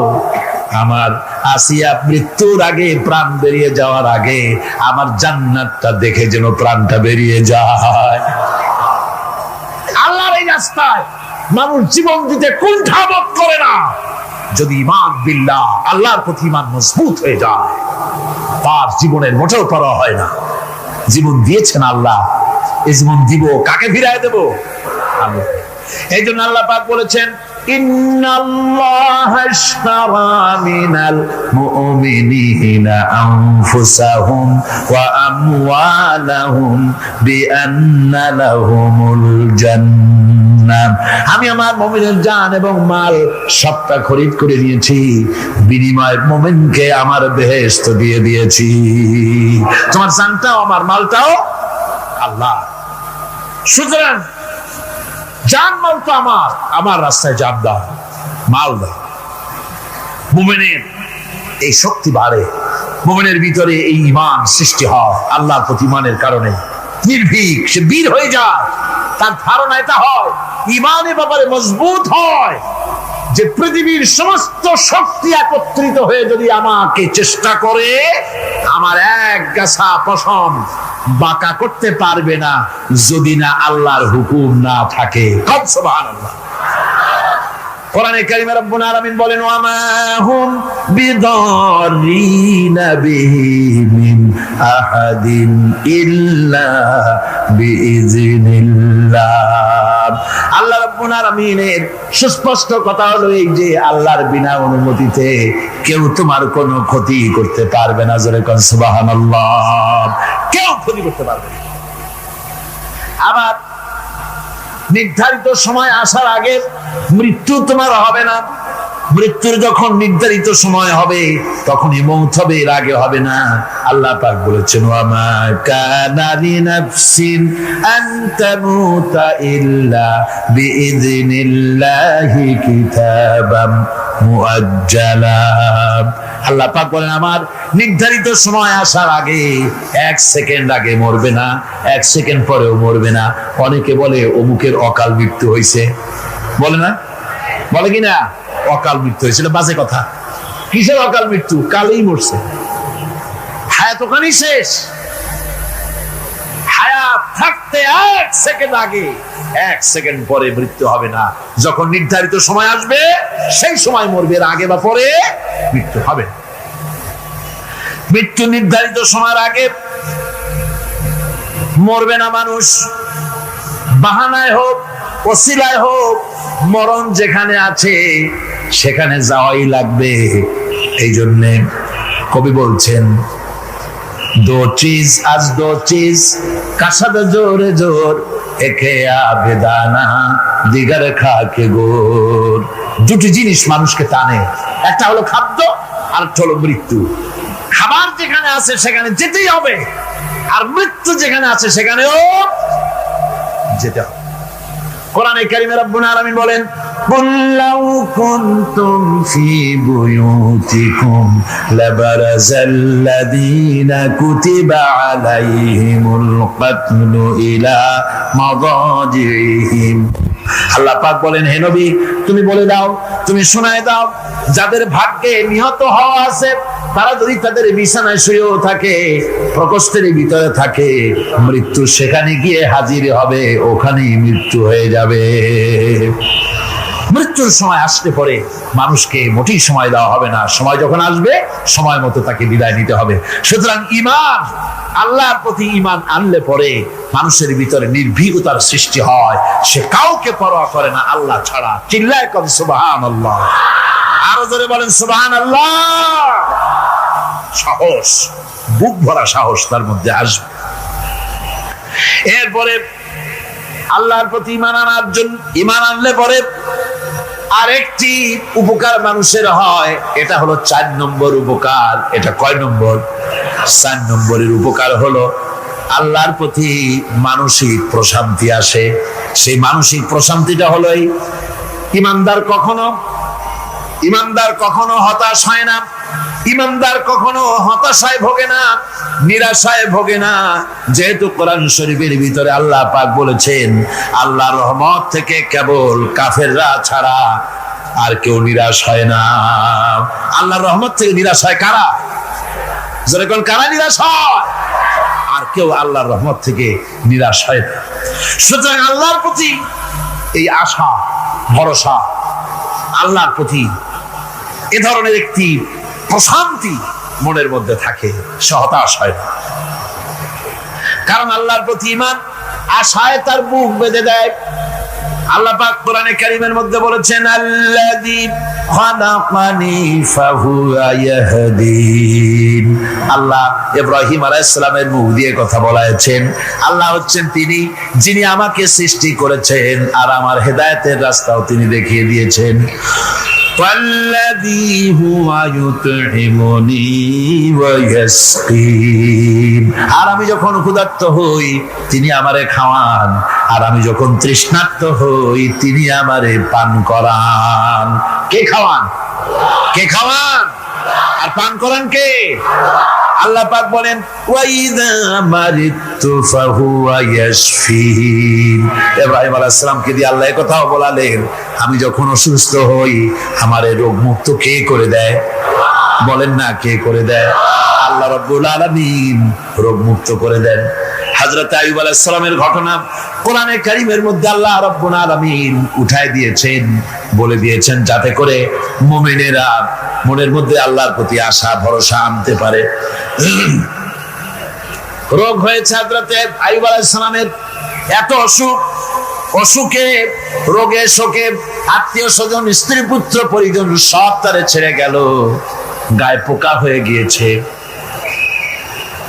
1 বছর 2 বছর নয়, বছরের পর বছর ধরে রোগাক্রান্ত অবস্থায় আইয়ুব আলাইহিস সালাম আছেন। এবার সমস্ত শরীর ছেড়ে জিহ্বার মধ্যে পোকা হওয়া শুরু হয়ে গেছে।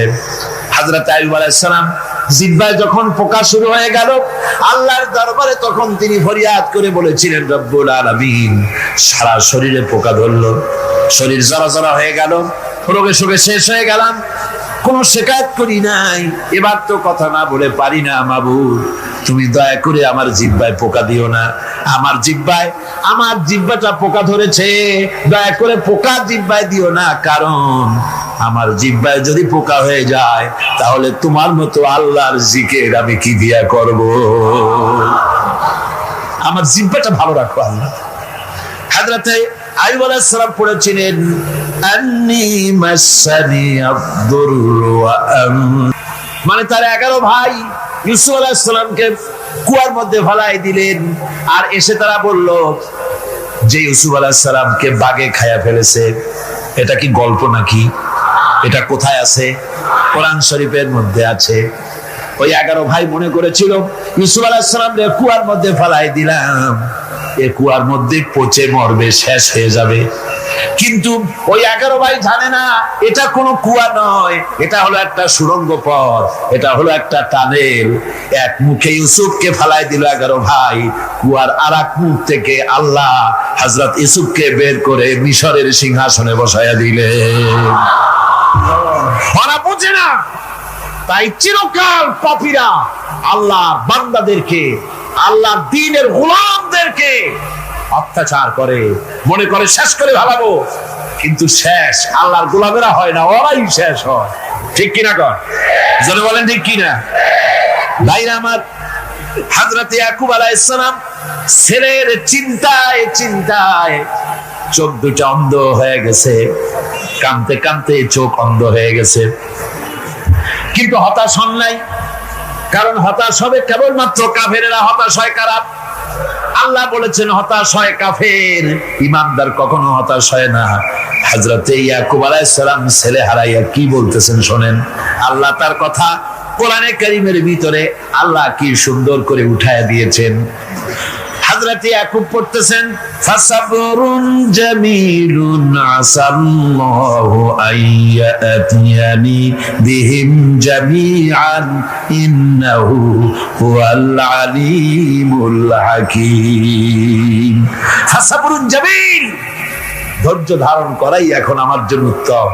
আমি এখন ধৈর্য ধারণ করব, হয়তো শীঘ্রই আল্লাহ আমার যাদের হারাইছি তাদের সকলকে আল্লাহ আমার কাছে ফিরিয়ে দিবেন। তিনি সুবিজ্ঞ, তিনি প্রচন্ড ক্ষমতার মালিক। আশায় বুক বেঁধে থাকলেন তিনি। আর ইউসুফ আলাইহিস সালাম আজকে প্রেসিডেন্ট, তিনি মিশরের কি তিনি 11 ভাই গেছে সেইখানে খাবার আনার জন্য। হযরত ইউসুফ আলাইহিস সালামের চিনতে কোনো কষ্ট হয় নাই, ওরা তো চেনে নাই, কিন্তু ইউসুফ আলাইহিস সালাম চিনে ফেলেছেন। হযরত ইউসুফ কোনো প্রতিশোধ নিলেন না। হযরত ইউসুফ পরিচয় দিলেন আর বললেন, ভয় পাইও না, খাদ্য তোমাদেরকে দিয়ে দিব। তোমাদের ব্যাপারে আমার বক্তব্য হচ্ছে লা তাসরিবা আলাইকুমুল ইয়াউম, তোমাদের বিরুদ্ধে আমার কোনো ক্ষোভ নাই, বিদ্বেষ নাই, মাফ করে দিলাম। এই জামাটা নিয়ে যাও, আমার আব্বার জন্য এই জামাটা নিয়ে যাও। জামা নিয়ে যাচ্ছে মিশর থেকে। কোথায় কেনান, কোথায় মিশর? মিশর থেকে ইউসুফ আলাইহিস সালামের জামা নিয়ে ছেলেরা কেনানের দিকে যাচ্ছে। আর এদিকে হযরত ইয়াকুব বলতেছেন, আমি যেন আমার নাকের ভিতরে ইউসুফের গন্ধ পেতেছি। সুবহানাল্লাহ। জামা চলে এলো, চোখের উপরে তিনি রাখলেন, আল্লাহ চোখ ভালো করে দিলেন। সুবহানাল্লাহ। ভাইরা আমার, এই জন্য যারা আল্লাহর উপরে ভরসা করে, আল্লাহর ঈমান যাদের মধ্যে এসে যায়, ঈমান বিল্লাহর বড় উপকার হলো সে হতাশ হয় না। যত বড় বিপদ হোক হতাশ হয় না। দেখেন ইউসুফ আলাইহিস সালামকে কেমন করে জুলাইখা ঘেরাও করে ফেলে দিয়েছে। দরজা বন্ধ, তালা বন্ধ, জানালা বন্ধ, সিটকানি মারা, খিল মারা, তালা দেওয়া, বেরোবার কোনো পথ নাই। চতুর্দিকে নগ্ন চিত্র। এবার জুলাইখার কুপ্রেত প্রবৃত্তিকে চরিতার্থ করতে হবে, খারাপ কাজ করতে হবে, বেরোবার পথ নাই। হযরত ইউসুফ আলাইহিস সালাম তিনি জানেন দরজা সব বন্ধ, পালাবার পথ নাই, কিন্তু আল্লাহ রাব্বুল আলামিনকে তিনি ভয় করলেন। যুবক মানুষ, আল্লাহ রাব্বুল আলামিনকে ভয় করলেন। রব্বুল আলামিনকে ভয় করে তিনি তালাবদ্ধ দরজার দিকে দৌড় মারলেন। রব্বুল আলামিন আপন কুদরতে সবগুলি দরজা খুলে দিলেন। ওয়া মান ইয়াত্তাকিল্লাহা ইয়াজআল লাহু মাখরাজা, যে ব্যক্তি আমারে ভয় করে, আমার পথে চলতে চায়, আমি রাস্তা খুলে দেই। সুবহানাল্লাহ ওয়া বিহামদিহি। সুতরাং ঈমানে বুক বাঁধো, জওয়ানেরা, তরুণেরা, হতাশ হওয়ার কোনো কারণ নাই, আশায় বুক বেঁধে থাকো। আপনারা বলেন, এই পৃথিবীতে ইউনূস আলাইহিস সালাম যে বিপদে পড়ছিলেন, এর চাইতে বড় বিপদ পৃথিবীতে কিছু হতে পারে? আপনাদের চিন্তা বুঝি পারে? এই দিকের লোকেরা কথাই কয় না মুখে। কি বলেন, পারে? এত বড় বিপদ চিন্তাও করা যায়। কোরআনে কারীমের মধ্যে আল্লাহ রাব্বুল আলামিন বলেন, ওয়াযান্নুন ইয যাহাবা মুগাদিবান ফাযান্না আন লান নাকদিরা আলাইহি। ইউনূস আলাইহিস সালামকে যখন মাছে গিলে ফেলে দিল, মাছ এবার পানির অতল তলদেশে চলে গেছে। মাছের পেটের ভিতরে দরজা নাই, জানালা নাই, ছিদ্র নাই, পালাবার কোনো পথ নাই। আছে? আছে?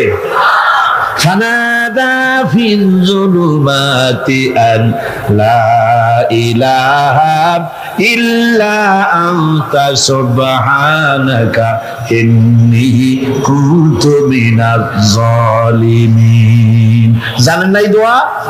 পড়েন সবাই, লা ইলাহা ইল্লা আনতা সুবহানাকা ইন্নী কুনতু মিনাজ জালিমিন। আয় আল্লাহ, তোমার পবিত্রতা ঘোষণা করতেছি, তুমি ছাড়া কেউ নাই, আমার তো আর বাঁচার উপায় নাই। আমি আমার উপরে জুলুম করেছি আর তোমার পবিত্রতা ঘোষণা করতেছি। জিকির করতেছেন তিনি মাছের পেটের মধ্যে বসে। আল্লাহ রাব্বুল আলামিন বলেন, ইউনূস আলাইহিস সালাম মাছের পেটের ভিতরে বসে যে চিৎকারটা মারলেন, দুনিয়ায় কোনো তার বন্ধু বান্ধবেরা শুনে নাই, কোন রাজা বাদশারা শুনে নাই। মাছের পেটের মধ্যে ফানাদা ফিল জুলুমাত, জুলুমাত হলো জমায় কাসির। এখানে তিনটা অন্ধকার ছিল। কয়টা অন্ধকার? একটা হলো মাছের পেটের অন্ধকার, একটা হলো রাতের অন্ধকার, আরেকটা হলো পানির অন্ধকার। ত্রিবিধ অন্ধকারের ভিতর থেকে ইউনূস আলাইহিস সালাম হতাশ হয়ে যান নাই, তিনি চিৎকার মেরে আল্লাহরে ডাক দিলেন। আল্লাহ কয়, আমি ডাক শুনছি, কেউ তোমার ডাক শোনে নাই, আমি তোমার আরশের মালিক, আমি আল্লাহ শুনতে পেয়েছি, শুধু শুনি নাই, জবাব দিয়া দিলাম। فاستجبنا له ونجيناه من الغم وكذلك ننجي المؤمنين। পড়েন না সবাই, فاستجبنا له ونجيناه من الغم وكذلك ننجي المؤمنين। আমি আল্লাহ পাক বলেন, আমি ইউনূসের ডাক শুনলাম, ডাকের জবাব দিয়া দিলাম, আর মাছের পেটের ভিতরে বেদনার সৃষ্টি করে দিলাম। মাছ এবার ভেসে উঠলো। মাছের আর এখন কোন উপায় নাই বমি করা ছাড়া। মাছ কিনারায় চলে এলো, ইউনূসকে বমি করে ফেলে দিল। আল্লাহ কয়, শোনো দুনিয়ার মানুষেরা, শুধু ইউনূস আলাইহিস সালামকে নয়, ওয়াকাযালিকা, এইভাবে করে আমার মুমিন বান্দারা যদি বিপদে পড়ে আর আমারে ডাকে, আমি রব্বুল আলামিন এইরকম বিপদ দিয়া বাঁচাইয়া দেব। বিপদ থেকে বাঁচাবেন কে? সুতরাং গতকালকের মতো আবারও বলি, বিপদ আসতে পরে মুসলমানেরা মাজারে দৌড়ায় বেশি। কন নাউজুবিল্লাহ, জোরে কন নাউজুবিল্লাহ।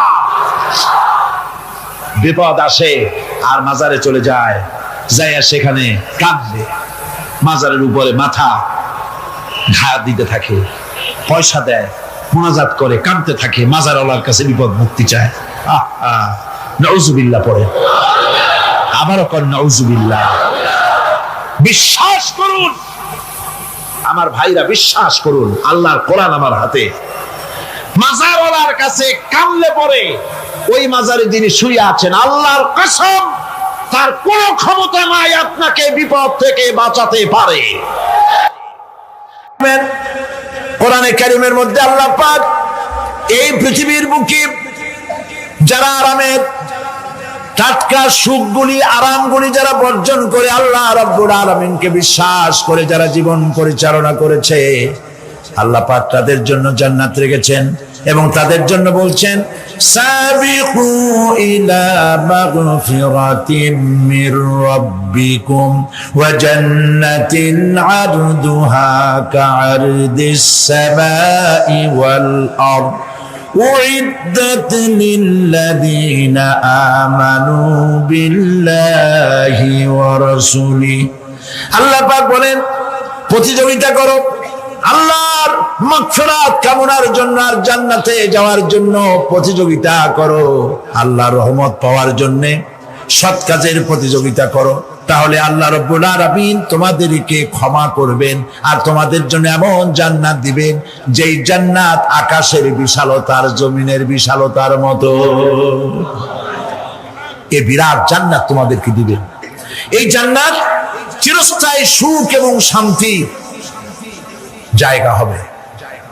মাসালুল জান্নাতিল্লাতী উইদাল মুত্তাকুন ফিহা আনহারুম মিন মাইন গায়রি আসিনিন ওয়া আনহারুম মিন লাবানিন লাম ইয়াতাগায়্যার তা'আমুহু। আল্লাহ পাক বলছেন, জান্নাত আল্লাহ পাক ওয়াদা করেছেন মুত্তাকিদের জন্য। আল্লাহ পাক জান্নাত দিবেন, যে জান্নাতের ভিতরে রয়েছে মধুর প্রস্রবণ, রয়েছে দুধের প্রস্রবণ, রয়েছে সেখানে স্বচ্ছ পানির প্রস্রবণ রয়েছে। এই সুন্দর জান্নাত ঝর্ণা ধারা আল্লাহ পাক সৃষ্টি করেছেন, বাগ বাগিচা দিয়ে ভরে রেখেছেন জান্নাত।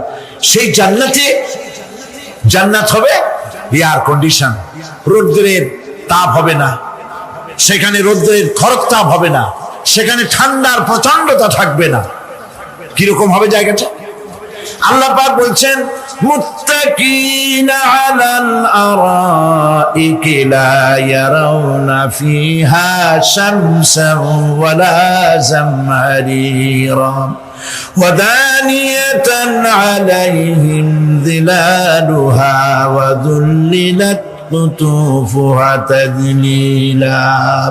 আল্লাহ পাক এমন জান্নাত রেখেছেন, সেই আল্লাহ পাক সেই জান্নাতের ভিতরে জান্নাতীরা ঠেস লাগায়া মুখোমুখি অবস্থায় তারা সেখানে বসবে, আর জান্নাতীদের মনের মধ্যে কোনো দুঃখ থাকবে না, পেরেশানি থাকবে না। পৃথিবীতে মানুষের দুঃখ থাকে, পেরেশানি থাকে, সেখানে কোনো দুঃখ আর পেরেশানি থাকবে না। সেই জায়গাটা হবে শীতাতপ নিয়ন্ত্রিত, না শীত না গরম, চির বসন্ত বিরাজ করবে। জান্নাতীরা সেখানে থাকবে। এই সুন্দর জান্নাত আল্লাহ পাক রেখেছেন মুত্তাকীদের জন্য। সুবহানাল্লাহ। কাফেরদের জন্য জান্নাত হবে, জাহান্নাম হবে চিরকাল। খালিদিনা ফিহা আবাদান, চিরকাল কাফেরেরা জাহান্নামে থাকবে। সর্বশেষ যে ব্যক্তি জাহান্নাম থেকে মুক্তি লাভ করবে তাকে আল্লাহ পাক বলবেন, ফেরেশতাদেরকে বলবেন, আমার ফেরেশতারা আমার এই বান্দাকে জান্নাত এবং জাহান্নামের মাঝখানে রেখে দাও। জান্নাত এবং জাহান্নামের মাঝখানে লোকটি যখন থাকার জায়গা পাবে, সে জান্নাতের দিকে তাকায়া দেখবে আর কাঁদতে থাকবে। আল্লাহ পাক জিজ্ঞেস করবেন, বান্দারে যুগের পর যুগ ধরে জাহান্নামে কেঁদেছো, আমি রব্বুল আলামিন জাহান্নাম মাফ করে দিয়া জান্নাত জাহান্নামের মাঝখানে রেখে দিয়েছি, আযাব থেকে তো বেঁচে গেছো, এখন কাঁদো কেন? লোকটি বলবে, রব্বুল আলামিন কান্দি এই কারণে, জাহান্নাম থেকে মাফ করেছো, তোমার শুকরিয়া আদায় করি। জান্নাত তো আমার কপালে নাই, কিসমতে নাই, কিন্তু জান্নাত আমি এখান থেকে দেখতে পাচ্ছি। জান্নাতের সুঘ্রাণ আমার নাকে আসতেছে, কপালে নাই যাওয়ার। আমি কাঁদি এই জন্য, তুমি যদি মেহেরবানি করে আমাকে জান্নাতের দরজার কাছে একটু দাঁড় করায় দিতা, প্রাণ ভরে তোমার জান্নাতের দৃশ্যটা একটু দেখতাম। আল্লাহ পাক তার আরজি পূরণ করবেন, বলবেন যাও, ফেরেশতাদের বলবেন এর জান্নাতের দরজার কাছে দাঁড় করায় দাও। জান্নাতের দরজার কাছে দাঁড়িয়ে লোকটি আবার কান্না শুরু করবেন। আল্লাহ পাক প্রশ্ন করবেন, এবার কান্দো কেন? লোকটি বলবে, রব্বুল আলামিন কান্দি এই কারণে, জান্নাতের এই দরজায় দাঁড়ায়া জান্নাতের অফুরন্ত নিয়ামত কিছুই ভালো করে দেখা যায় না, শুধু অল্প জায়গা দেখি। যদি তুমি আমারে দয়া করে জান্নাতের মাঝখানে দাঁড় করায় দিতা, চতুর্দিকে তাকায়া তাকায়া দেখা কলিজারে ঠান্ডা বানাইতাম। তবে আমি ওয়াদা করি, জান্নাতের কোন নাজ নিয়ামত, কোন ফল আমি খাবো না, ধরবো না, সইব না। একটুখানি মেহেরবানি করে মাঝখানে দাঁড় করাইয়া দাও, জান্নারে ঠান্ডা করি। আল্লাহ রাব্বুল আলামিন ফেরেশতাদের বলবেন, আমার এই বান্দারে জান্নাতের মাঝখানে দাঁড় করাইয়া দে।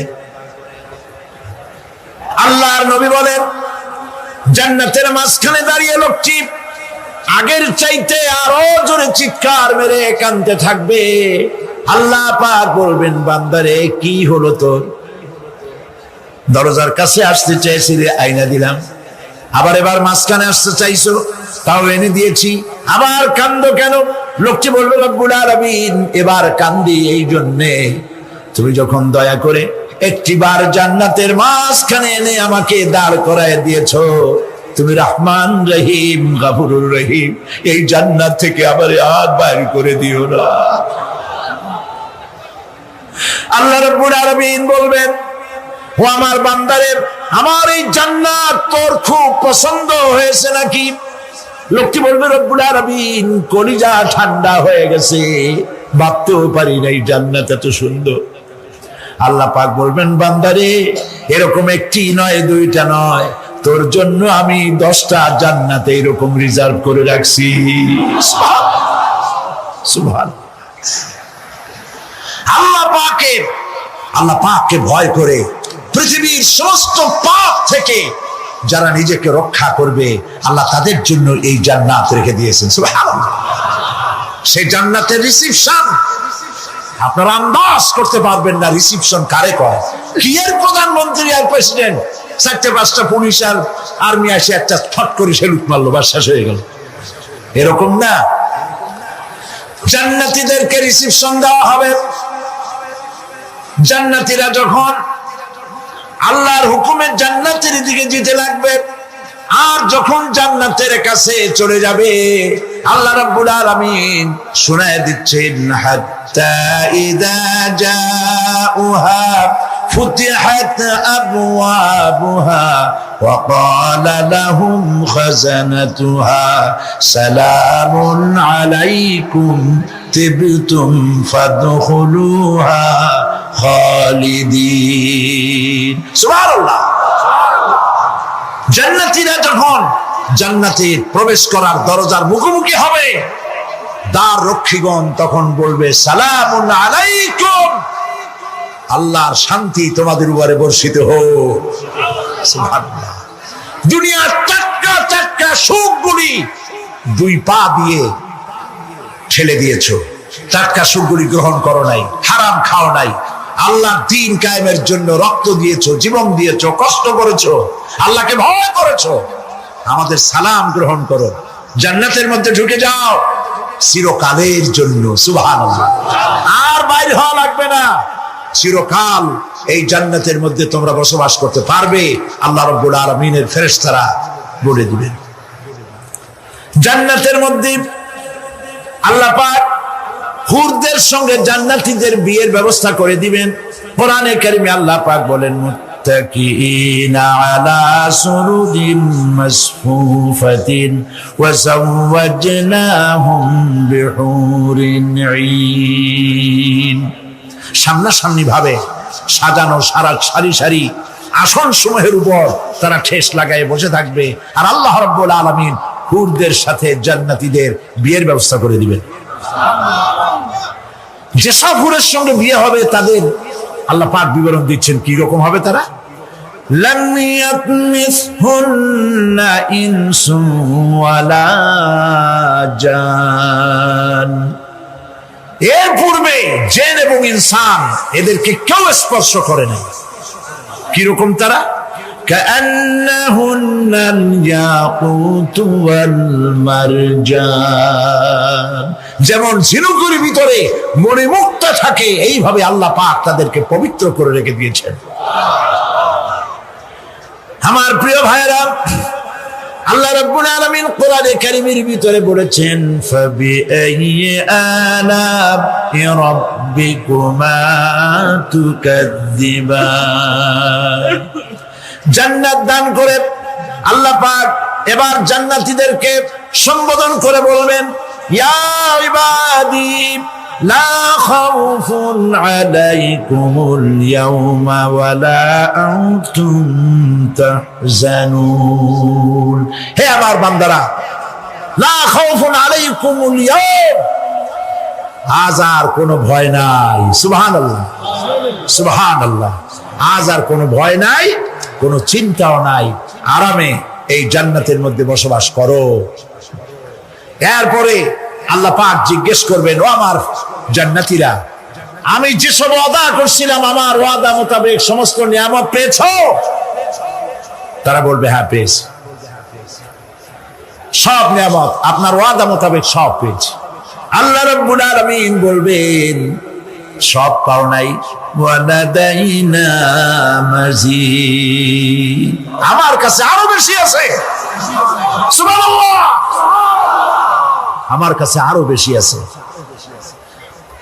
জান্নাতীরা বুঝবে না সে আরো বেশিটা কি, এর থেকে আর বেশি কি। প্রিয় ভাই সব, নবী করিম সাল্লাল্লাহু আলাইহি সাল্লাম বলেছেন, জান্নাতের সুখ আর শান্তি কোন চোখ নাই যা দেখেছে, যা কোন অন্তঃকরণ নাই যা কল্পনা করতে পেরেছে। এই জান্নাত মুত্তাকিদের জন্য আল্লাহ রাখছেন। সুবহানাল্লাহ। জান্নাতীরা ভাবতেও পারবে না সেই নিয়ামতগুলি কি। প্রিয় ভাই সব,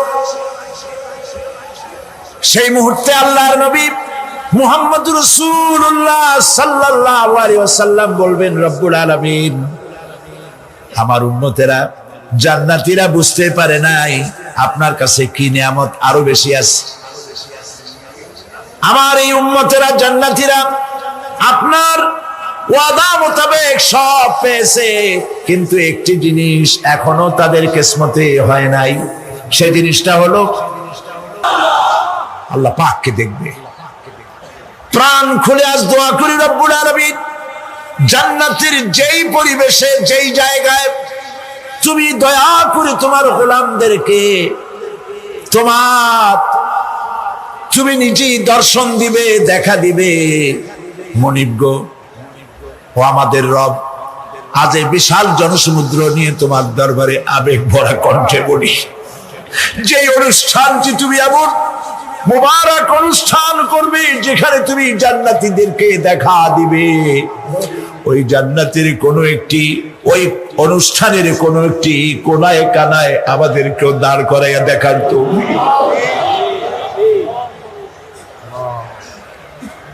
প্রিয় ভাই সব, আল্লাহ রাব্বুল আলামিন মানুষের সামনে এত সব নিয়ামত রেখেছেন, এই জান্নাত দান করবেন। এরপরে আল্লাহ রাব্বুল আলামিন কোরআনে কারীমের মধ্যে বলেছেন, রব্বিস সামাওয়াতি ওয়াল আরদি ওয়া মা বাইনাহুমার রাহমানি লা ইয়ামলিকুনা মিনহু খিতাবা। এসব পুরস্কার রয়েছে তোমাদের সেই রবের পক্ষ থেকে যিনি আকাশ আর জমিনের মালিক। সুবহানাল্লাহ বলবেন না? যার সামনে কথা বলার ক্ষমতা কারো হবে না। এটি একটি মারাত্মক কথা। কিয়ামতের দিন আল্লাহর দরবারে কেউ কথা বলতে পারবে না আল্লাহর নির্দেশ ছাড়া। একটি আকীদা পরিষ্কার করে নিয়ে যান আপনাদের। সে আকীদাটা এভাবে পরিষ্কার করুন, কোন পীর সাহেব, কোন খাজা বাবা, কোন মাওলানা, কোন মুহাদ্দিস, কোন বুজুর্গ আপনাকে সুপারিশ করতে পারবে না যদি না আল্লাহ পাক তাকে কথা বলার তৌফিক না দেন। মনে থাকবে এটা? আয়াতুল কুরসির ভিতরে আমরা পড়ি, মান যাল্লাযী ইয়াশফাউ ইনদাহু ইল্লা বিইজনিহি। আল্লাহ পাক বলেছেন কিয়ামতের দিন আল্লাহর দরবারে কার সাহস আছে কথা বলতে পারে? মান যাল্লাযী ইয়াশফাউ ইনদাহু ইল্লা বিইজনিহি। আল্লাহর অর্ডার ছাড়া, হুকুম ছাড়া আল্লাহর সামনে কথা বলার সেদিন কেউ থাকবে না। সুবহানাল্লাহ। কেউ কথা বলতে পারবে না। সুপারিশ করতে হবে আল্লাহ যারে বলেন তুমি করো, অমুকের জন্য করো, সেই ব্যক্তি শুধু তার জন্যই করতে পারবে, আর কেউ কথা বলতে পারবে না। সেই কঠিন হাসরের ময়দান, যেদিন শুধুমাত্র আল্লাহ পাক কথা বলবেন, আর যারে বলতে বলবেন সেই কেবলমাত্র বলতে পারবে। সুপারিশ এটি আল্লাহ পাক কিয়ামতে পারমিশন দিলে বলা যাবে। হযরত ইব্রাহিম আলাইহিস সালাম কিয়ামতের দিন তার নিজের পিতা সম্পর্কে সুপারিশ করবেন, রব্বুল আলামিন আমার আব্বার জন্য সুপারিশ করতেছি, মেহেরবানি করে জাহান্নাম থেকে তারে আপনি রক্ষা করুন। আল্লাহ রব্বুল আলামিন বলবেন, ইব্রাহিম তোমার সুপারিশ মঞ্জুর হবে না। প্রিয় ভাই সব, একটু মাথা খাটান, চিন্তা করেন। জাতির পিতা কে? জাতির পিতা চিল্লায় বলুন, কলিজা সাফ করে ফেলুন। মুসলমানদের জাতির পিতা হাফিজ আবি কেউ হতে পারে না।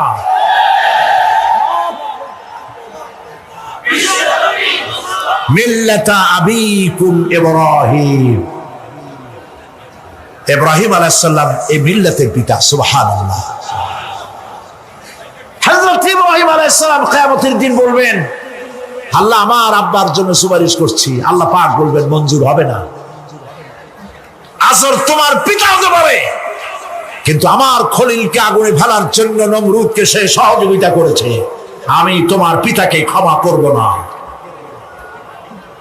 নবী করিম সাল্লাল্লাহু আলাইহি সাল্লামকে সাহাবায়ে কেরাম জিজ্ঞেস করেছেন, হে রাসূল, আপনার আব্বা এবং আম্মার অবস্থা কি হবে?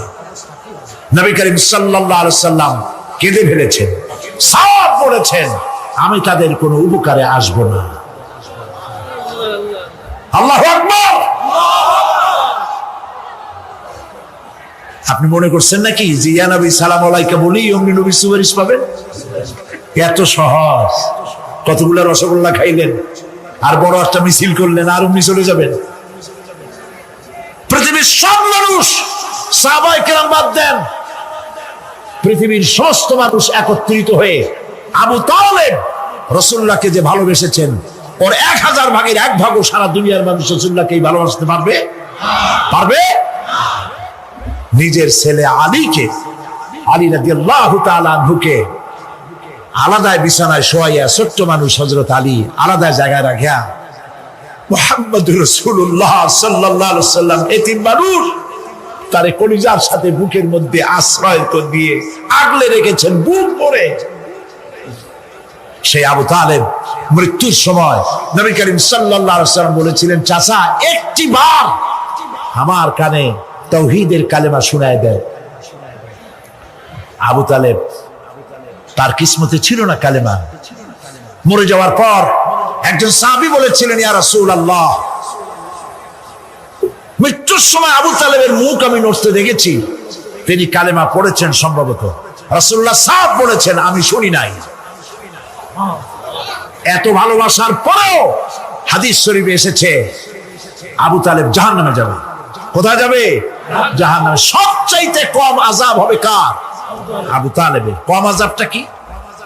হাদিস শরীফে এসেছে কম আযাব হলো জাহান্নামের আগুন দিয়ে 1 জোড়া জুতা তৈরি করে আবু তালেবের পায়ে পরিয়ে দেওয়া হবে। সেই জাহান্নামের আগুনের তৈরি করা জুতার তাপে আবু তালেবের মাথার ঘিলুগুলো টকবক করে বউ পড়তে লাগবে। এত ভালোবেসে যদি কিয়ামতে উপায় না হয়, আপনি ইয়া নবী সালাম আলাইকা, ইয়া রাসূল সালাম আলাইকা, আর কতগুলো জিলাপি খাইলেন, বড় একটা মিছিল করলেন। প্রিয় ভাই সব, এইসব বিদআত ছাড়ুন, এগুলো সুস্পষ্ট বিদআত। রাসূলুল্লাহকে ভালোবাসবেন, সাহাবীরা যেভাবে ভালোবেসেছেন ওইভাবে ভালোবাসবেন। আল্লাহ রাব্বুল আলামিন বলেন, যালিকাল ইয়াউমুল হক ফামান শাআ আত্তাখাযা ইলা রাব্বিহি মাআবা। এই দিনটি অবশ্যই আসবে, সেদিনটি নিশ্চিতভাবে আসবে। আর এখন যার ইচ্ছা সে তার রবের দিকে অগ্রসর হোক। ইন্না আনজারনাকুম আযাবান করিবান ইয়াওমা ইয়ানজুরুল মার'উ মা কদ্দামাত ইয়াদাহু ওয়া ইয়াকুলুল কাফিরু ইয়া লাইতানি কুনতু তুরাবা। ইন্না আনজারনাকুম আযাবান করিবা, খুব নিকটবর্তী একটি আযাব সম্পর্কে আমি তোমাদেরকে সতর্ক করে দিলাম। কে বলতেছেন? আল্লাহ পাক। লক্ষ্য করুন আল্লাহ কি বলছেন, খুব নিকটবর্তী একটি কঠিন শাস্তি, আযাব অর্থাৎ কিয়ামত, এ সম্পর্কে আমি তোমাদেরকে সতর্ক করে দিলাম। ইয়াউমা ইয়ানজুরুল মার'উ মা কদ্দামাত ইয়াদা, সেদিন প্রত্যেকটি লোক যা সে পাঠিয়ে দিয়েছিল এখানে, অর্থাৎ যা করেছিল সেগুলি সে দেখতে পাবে। আর তখন ওয়ায়াকুলুল কাফিরু ইয়া লাইতানি কুনতু তুরাবা। সেই কিয়ামতের ময়দানে অবস্থা দেখে কাফেররা বলবে, আহারে মানুষ না হইয়া যদি মাটি হইয়া যেতাম, যদি মাটি হতাম, যদি মানুষ না হয়ে না জন্মতাম, আজ এই হাসরের ময়দানে এইখানে এই বিচারের মুখোমুখি হতাম না, মাটি হইলে বরং অনেক ভালো হতো। এই পৃথিবীতে আমরা এসেছি, চলে যাব, যাওয়ার আগে এই কোরআন, একটি বিশাল জনগোষ্ঠী এমন বানাতে চেয়েছে যে জনগোষ্ঠী এই কোরআন দিয়ে একটি বিশাল সমাজ গড়বে, রাষ্ট্র গড়বে, এমন রাষ্ট্র গড়বে যেই রাষ্ট্রে দুঃখ থাকবে না, অশান্তি থাকবে না, যেখানে সুখ থাকবে, সমৃদ্ধি থাকবে, আর কিয়ামতের দিন আল্লাহর জান্নাতে তারা চলে যাবে। তেমন একটি সমাজকে আমরা চাই। সবাই বলেন সেরকম একটি সমাজকে আমরা চাই। প্রিয় ভাই সব, কিয়ামতের দিন আমরা যেতে চাই জান্নাতে। কোথায় যেতে চাই বলেন?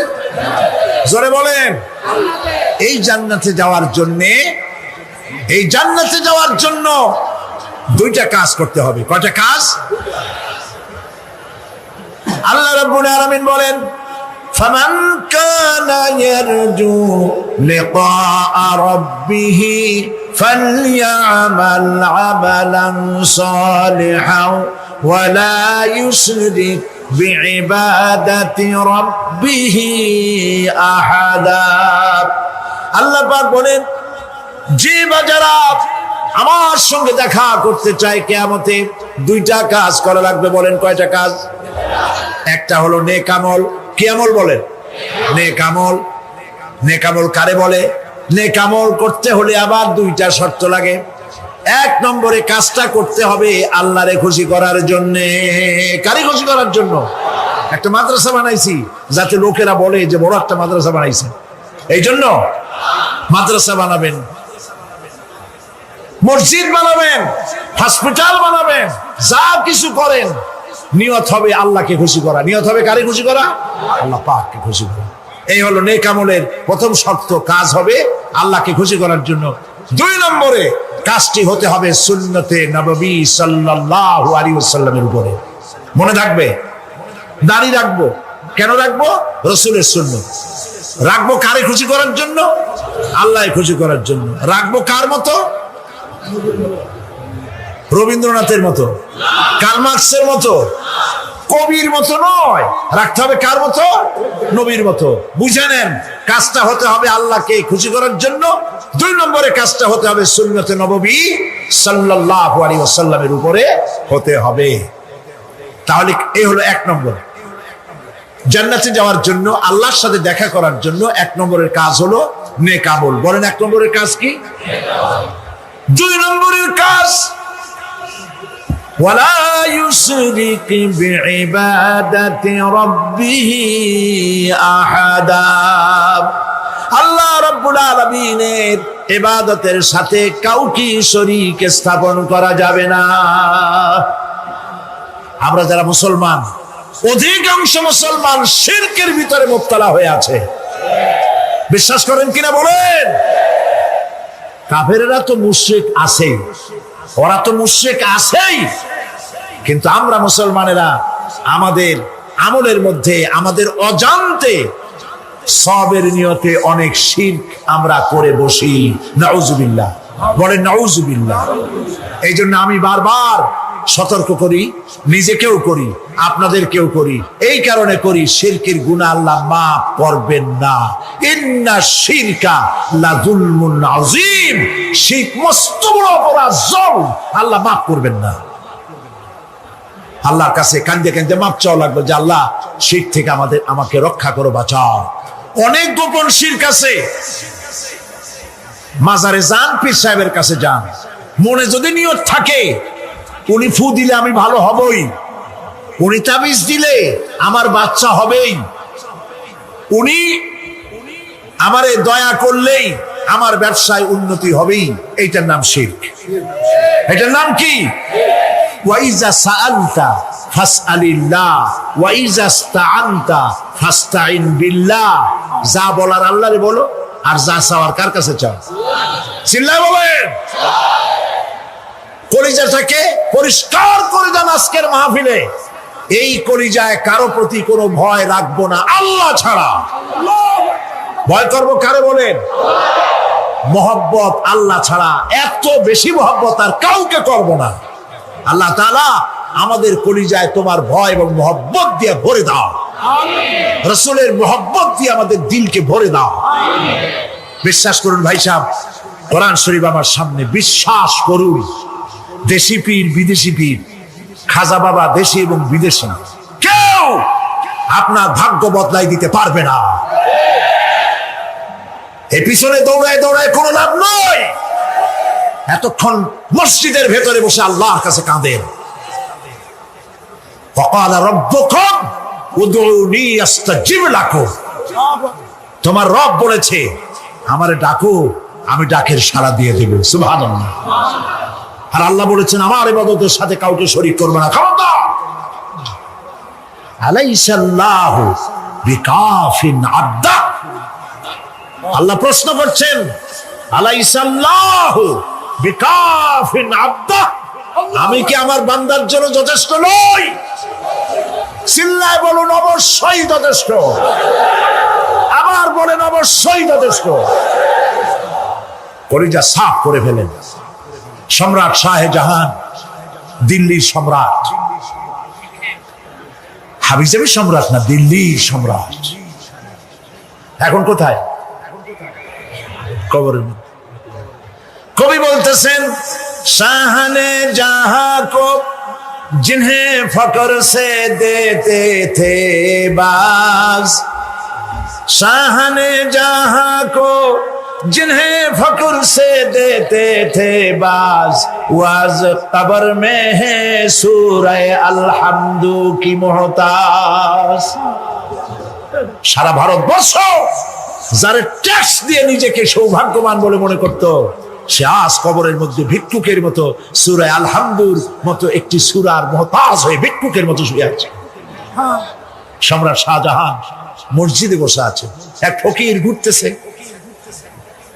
লোকেরা কয় ছোটবেলা থেকেই তোমারে খয়রাত করতে দেখলাম, ভিক্ষা কি জীবনেও যাবে না তোমার? লোকটি বলছে আমি ভিক্ষা করবো ছাড়া আমার উপায়টা কি? এই লোকটি আমি ভিক্ষা করা ছাড়া করবো কি? লোকেরা তো আমার 60 টাকা 50 টাকা 100 টাকা দেয় না, 4 আনা 5 আনা 1 টাকা এই আমার দেয়, এই দিয়ে আমি বড় লোক হবো কেমন? লোকটি বলছে আচ্ছা দেখো তুমি তো জায়গা মতো যাইতে পারো না, বাদশার কাছে যাও, এমন দেওয়া দেবে জীবনে আর খয়রাত করা লাগবে না। তো বাদশার কাছে কি খয়রাতি যাইতে পারে কোনোদিন? হ্যাঁ এখন পারবা। কেমনে? সম্রাট শাহজাহান এখন একা একা মসজিদে আছেন।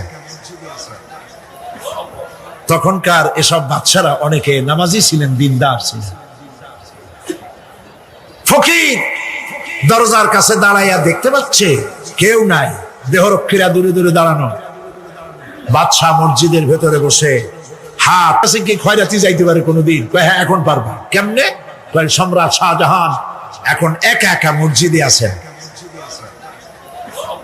তখনকার এসব বাদশারা অনেকে নামাজি ছিলেন, দিনদার ছিলেন।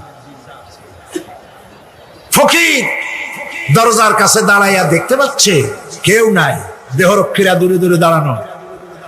বাদশাহ মসজিদের ভেতরে বসে হাত তুলে ঝুলতেছে আর কাঁদতেছে, চোখের পানি দিয়া দাঁড়িয়ে ভিজে ভিজে পড়ছে।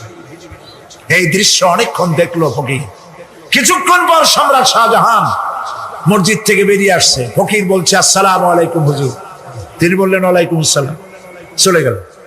বাদশা বলল আমার কাছে তো কেউ আইসা কিছু না চাইয়া তো যায় না, এরে দেখলাম খয়রাতির মতো কিছু চাইলো না, বেটা ভয় করলো নাকি? এদিকে আসো। আসছে। ভয় পাইছো? কয় না ভয় পাইনি। তো কিছু যে চাইলে না? ফকির বলছে জাহাপানা সত্যিই কিছু চাইতে আসছিলাম, তারপর চাইলে না কেন?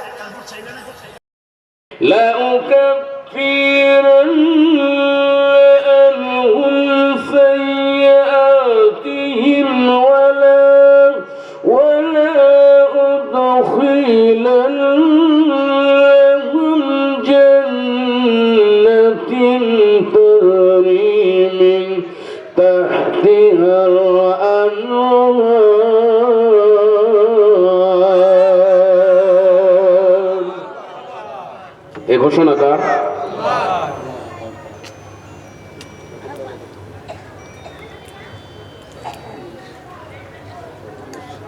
প্রিয় ভাইরা, আপনাদের কষ্ট হয়?